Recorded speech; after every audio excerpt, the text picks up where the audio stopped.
நீங்கள் பார்த்துக் கொண்டிருப்பது நியூஸ் 21 தமிழ்நாடு செய்திகள்.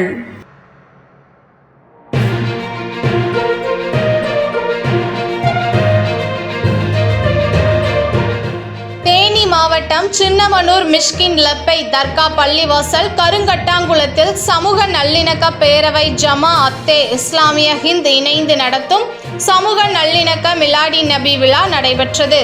இந்நிகழ்வில் சகுபர் சாதிக் தலைமையில் சின்னமனூர் முஸ்லிம் ஜமாத் தலைவர் முகமது முத்தவல்லி முகைதீன் ஆண்டவர், பள்ளிவாசல் ஜாகீர் உசேன் முன்னிலையிலும் துவக்க உரை தேனி மாவட்ட துணைத் தலைவர் ஜாகீர், தேனி மாவட்ட சமூக நல்லிணக்க பேரவை விழா பேருரை முன்னாள் தமிழக அரசு டெல்லி சிறப்பு பிரதிநிதி செல்வேந்திரன் மற்றும் சிறப்பு அழைப்பாளர்கள் ஜலாலுதீன், ஸ்டாலின் பிரபாகரன், தமிழக வெற்றி கழக மாவட்ட தலைவர் லெப்ட் பாண்டி மற்றும் தொழிற்சங்க நிர்வாகிகள், அனைத்து சமுதாய நிர்வாகிகளும் திரளாக கலந்து கொண்டனர்.